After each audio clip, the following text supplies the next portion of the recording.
Greetings from LA, my dear friends. This is Daisuke, and I very much hope that this video finds you well and in very good spirits wherever you are in the world. And today, if you don't mind, I would very much like to continue on with our journeys, our discussions, our discoveries, and our explorations with respect to the recent releases made under this line or a subcategory, which is called JANUS Contemporaries, in connection with the Criterion Channel and JANUS films. And this year, 2023, we are seeing the introduction of these releases on physical media. And what I have here is a release which was made again in 2023 on a release which I have a Blu-ray of. And this is a work which is described as being from the year 2022. And the name of the filmmaker is Jafar Panahi. And the name of the work is, and please pardon me for my poor pronunciation of the language, I hope you can forgive me, but it is Kersnist, or as it's known in English, No Bears.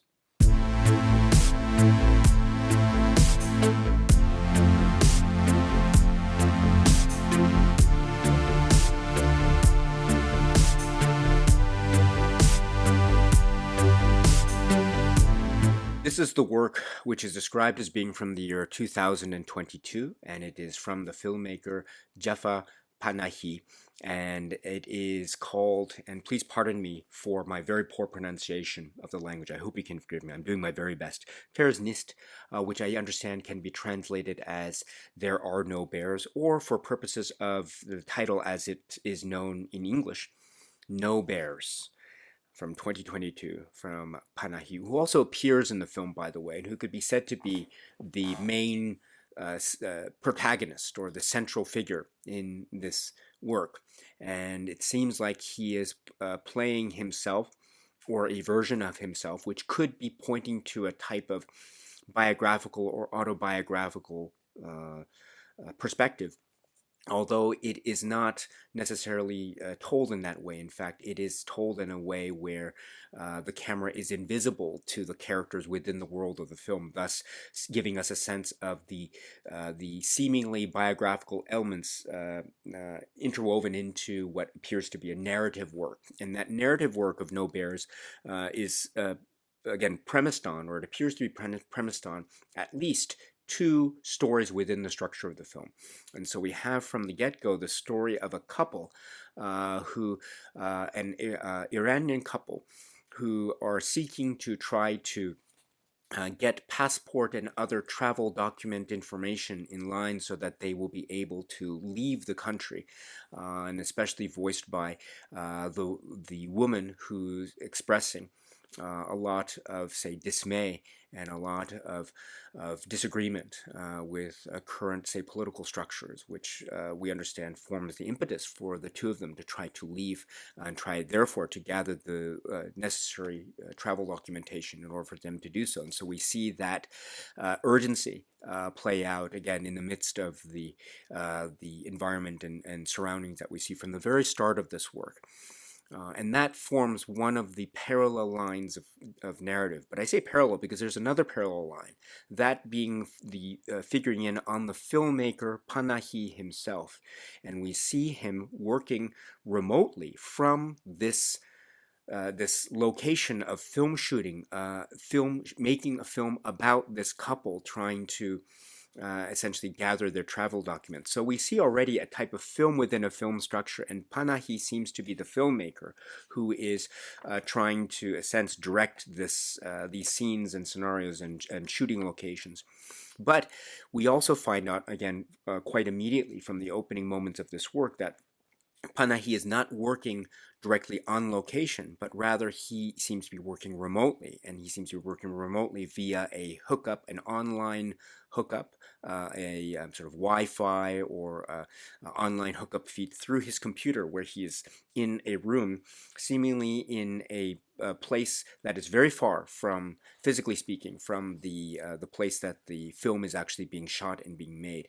And we understand, therefore, from further information that is revealed from the opening moments of the film, that Panahi, the filmmaker, is located physically in a different geographical location in a village that is quite far and remote from where they're shooting. He is connected to the shoot via an internet live stream type of feed, although there are internet issues that he encounters again early on in the film. And this already informs what it is about Panahi's situation, both within the film and also externally, as an individual, as a real life figure, as a real life artist, Panahi, and what he faces in terms of a imprisonment, and also the imposed punishment actually placed on the figure, on the artist and individual Panahi, which is reflected in the film itself, No Bears, in that he is forbidden by a type of government punishment level decree. He is forbidden to make films in Iran. So uh, because of this punishment that he is experiencing, we understand therefore that the reason, or we can assume therefore that the reason for the filmmaker, as we see him in the film No Bears, is doing so, making this sort of artistic endeavor remotely, is perhaps precisely because of the actual political related situations that Panahi himself was facing throughout his life, throughout the recent years, up to the making of this film No Bears, and in fact also including the making of No Bears, as we find out in some of the supplements as well. So this is already a very, very complex and loaded opening, a series of shots and notions and ideas that greet us as we then further are guided through the world of No Bears. So we are, I think,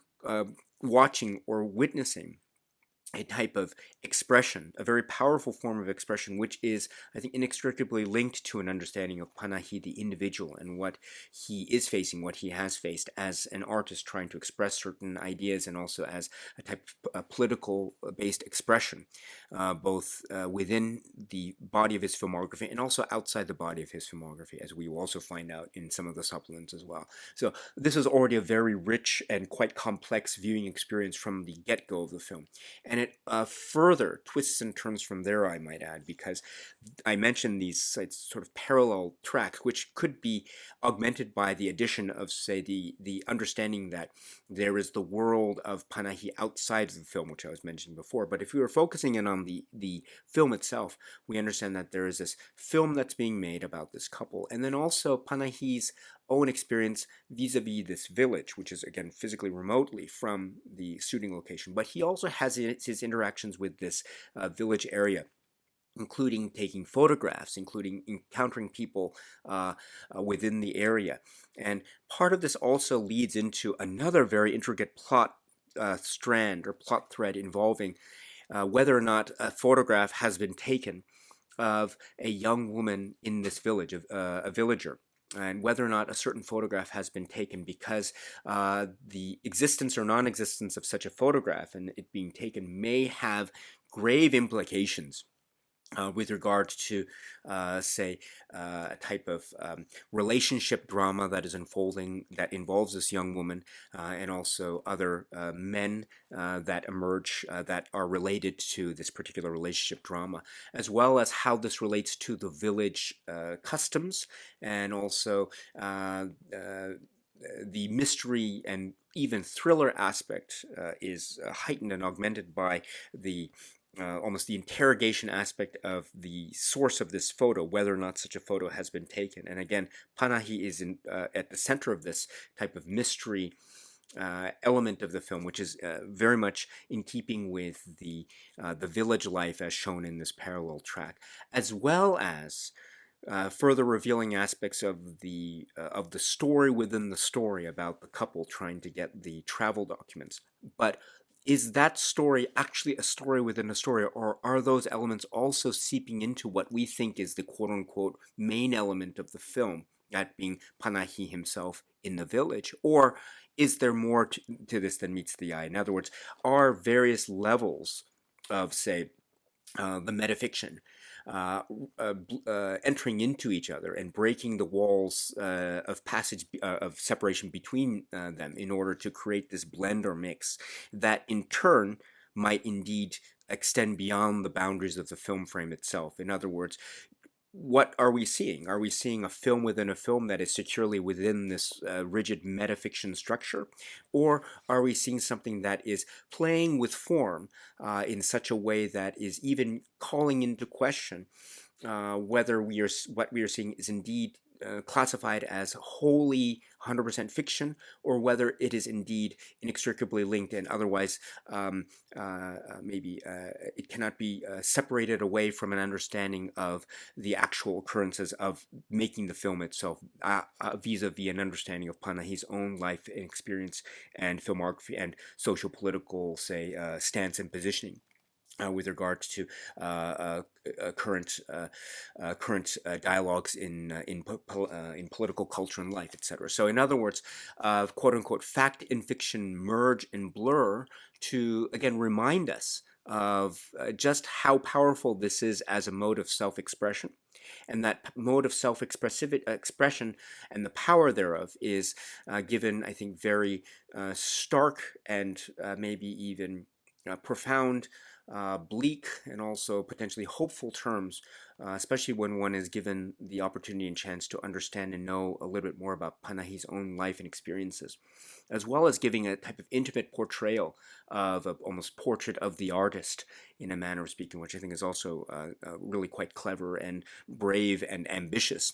And that ambition also goes hand in hand with a type of intimacy and a type of endeavor to understand. And I love that. I love the quote unquote the calm moments. I love the moments where people are allowed to sit and ponder and wonder and think and question. I mean, there's a really powerful moment where we see our filmmaker, the quote-unquote main character of this work, standing in an outside area at night, and it's a very key, crucial position, geographically speaking, and also politically speaking. And he is standing there, needing to make a choice, and the camera is giving us information, but also giving room for Panahi in the film to make the decision whether or not to go one way or the other. And so this is, I think, an example of where we have the intimacy and the sweep of psychological emotion combined with a sense of the urgency of the socio-political critique and concern that is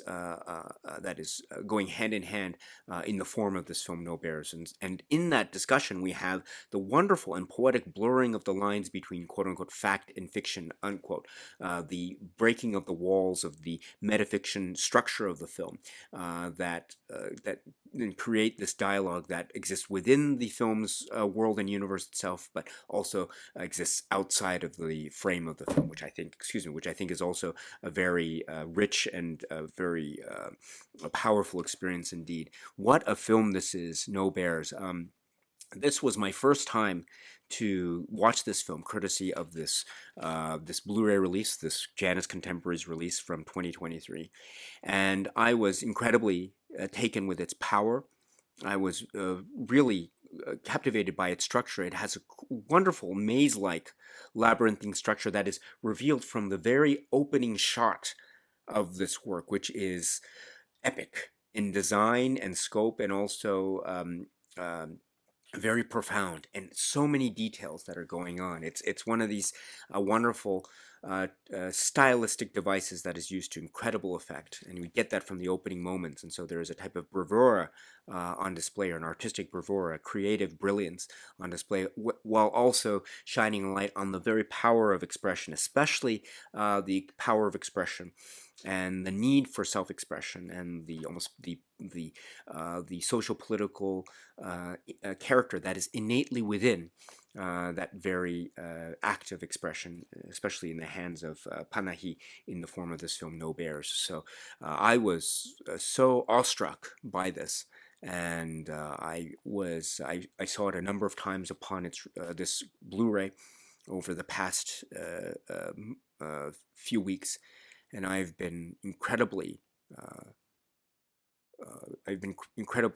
taken aback by its audacity and also its intimacy, and the sheer will of existence that is on display by the very fact of it being here, and not only being there, but also telling this really rich story that is interweaving quote-unquote tradition and modernity, the idea of a mystery, the idea of relationship drama that is premised upon the notion of fate or the notion of free will, as well as a sort of strong political currency of the moment. And this is an incredible work indeed, the work which is No Bears. This film, No Bears, has been released under the JANUS Contemporaries label this year, 2023. And so, as with other JANUS Contemporaries releases, there is no spine number on the side. There are no specific details with regard to the presentation or the transfer of the master, but I do bring you to the back, which indicates this is a Blu-ray from 2022, 107 minutes, color, stereo, in Persian and Turkish with English subtitles, 1.85 to 1 aspect ratio. This is just information about the presentation, not as detailed as, say, the information that might appear in, say, spine number Criterion Collection releases, but still, this is a film from 2022. And let me point out too that there are a number of supplements. Well, first of all, here's the menu, which I like. I like this blue motif. It makes the font of the menu a little bit easier to make out because it's the color of the font is white. You have the option of playing the movie. And also, I like the Janus Films logo in the corner there. It's really neat. But you have the option of playing the movie, which is there. And then you have a supplement which is called Panahi's Films.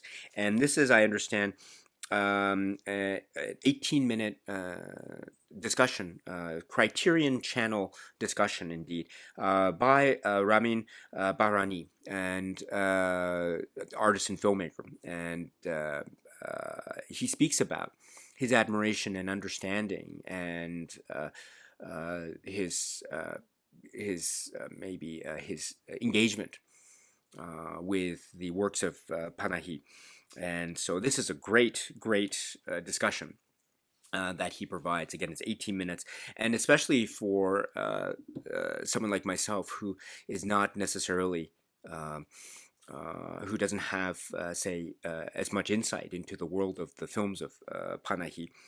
This is incredibly wonderful introduction, and it makes me very curious about the works of Panahi. Actually, I've seen a work by Panahi which is called White Balloon, which is also referred to in this discussion here by Bahrani. But there's this great, and it serves also as a great starting point in terms of Bahrani's discussion about the career, the life and times of Panahi, and but he does speak about other films, and he does speak about the context or the position of Panahi in the context of what one might call the cinema of Iran of the 1990s into the 2000s, so the late 20th, and early 21st century, and that includes other films mentioned here like This Is Not a Film, or Taxi, or Crimson Gold, The Circle, etc. He also talks about the life and times of Panahi, and also his efforts and endeavors and attempts to try to express himself in the social, political, and cultural climate of the times that he found himself in. So the Green Movement is mentioned here by Bahrani, and also the way in which he faced the various events that befell Panahi during the 2010s and then leading up to 2022-2023 when this film No Bears is being released, and also what happens to Panahi in that time, or the 2022-2023 time period, which is also referred to in another supplement which we'll talk about momentarily. Then Bahrani talks about aspects of this film No Bears specifically. What I really appreciate, I mean, I appreciate everything about this discussion, but one thing in particular I very much appreciate is I am not at all knowledgeable of the language. And so I am watching this film, but I have no knowledge of the language, so I'm relying on the English subtitles. That means that I am unable to catch any, say, dialect differences, or maybe even shifts in language, word usage, or anything and of the sort. And that, I think, is a very important part, which Bahrani himself points out in this discussion, and he points out that there are certain dialect differences or changes that can be detected uh, between, say, the dialogue that is functioning during the city landscape scenes with the film within the film context versus the scenes that are shot in the village and discussing, say, scenes between the filmmaker Panahi and other villagers in the area, etc. So, and I think also there are aspects of the Turkish language also being used in certain scenes, and I think that has to do with certain aspects of the geographical area, of the proximity to the border of Turkey. So, for these and other reasons, I think those are things that I'm not able to catch, but Bahrani points to them as being some examples of how he is handling or dealing with this discussion of the film as a type of critical analysis from his point of view, which is incredible, by the way. And I love this here. I love how he talks about the ambiguity of this film. I mean, there is a way in which it does adhere to the strict rigor of a type of metafiction, work within a work or film within a film, but it also allows for the breakdown of such rigorously applied structure in favor of a poetic ambiguity, which I think serves the film immensely. He does speak too about other filmmakers that are very important, or that formed a very important, say, contemporary or type of generational type of inspiration. And he speaks of Proksat or Makmal Baf or Kiarostami and others. And then also we speak here about again the inextricable, or say the undeniable nature of the act of expression, and how that act of expression itself could be said to be a political act, especially in the hands of a filmmaker like Panahi. And I think Bahrani understands this incredibly well. And I love the phrase that he gives here, Bahrani does, to describe Panahi's work, or Panahi's cinema philosophy, which is a relentless resilience to achieve impossibilities in the face of stark, harsh realities. Let me say that again. A relentless resilience to achieve impossibilities in the face of stark, harsh realities. That is an incredible way of putting it. And that is an example of why I think this is a great supplement. This is the 18-minute discussion with Ramin Bahrani on Panahi's films. Jafar Panahi, Pushing Boundaries, and it's approximately 18 minutes. That's not all, because then we have Panahi Speaks from Prison, and this is approximately 2 minutes. And let me just press this here. I don't want to. Now I have gone into the opening seconds of this supplement, and the supplement is approximately 2 minutes. And it says, on July 11th, 2022, Jafar Panahi was arrested for protesting the incarceration of fellow filmmakers and ordered to serve a 6-year prison sentence. It goes on. He sent the following recording from prison to accept his Precious Gem Award from the Miami Film Festival. So that is the context of this, which is a audio recording of Panahi accepting this award. And he speaks. It's only 2 minutes. It's quite brief, but it's electrifying. It's incredible, especially when understanding the circumstances. And I don't want to show it here, but if you watch to the end, and there's you hear the audio with images from the film upon which the audio is played. So it serves as a type of almost video essay effect, which I think is very powerful as well. And I'm not going to show it here, but there is also a type of denouement or epilogue to the story, at least in the context of what we see in these opening title cards. So if you are interested to know what has happened to the filmmaker Panahi since then, you will get a little bit of information at the very end of this. So I don't want to mention it here. I'll serve that. I'll leave that for those who have not yet experienced this. So that is my way of also really suggesting that you watch that great, or listen to that great speech, which is approximately 2 minutes. Panahi Speaks from Prison. And we have also the trailer, which rounds out the supplements, and it's a really great trailer indeed, so please check it out if you can. Plus, an option on the menu for subtitles on and off, although, as you know, you can also choose to select subtitles or deselect subtitles using a button on your remote control, just like I have here, I think is an example. So that concludes my discussion on this great Blu-ray release of No Bears under the JANUS Contemporaries label this year. Again, this is a film that I have not seen prior to this release, this Blu-ray release, and I was just blown away once again. And this is if this is the trajectory of the JANUS Contemporaries label so far, and what I've seen in terms of these initial releases in 2023, if this is the trajectory, if this is any indication, this is really great stuff, and it's further giving me more avenues of potential enlightenment with respect to my own cinema journey and the like. And I was reminded too of Panahi's work and my engagement with the film like The White Balloon. And it makes me want to explore this even more. For example, or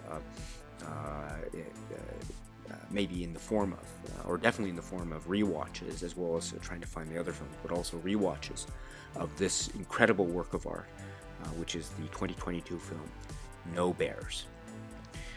All right, my dear friends, so yes, wow, that's it for now. 2023 is still ongoing as of the time of this video, so I will continue to try to make more of these video discussions going forward, so I hope to see you at the next video, my dear friends. But whatever the case may be, please, I very much hope that you continue to be happy and healthy and well, and please keep on watching a lot of great movies like No Bears, like films in the JANUS Contemporaries lineup, like films in the Criterion Collection, and beyond. So until the next video, my dear friends, stay strong, stay safe, and cheers.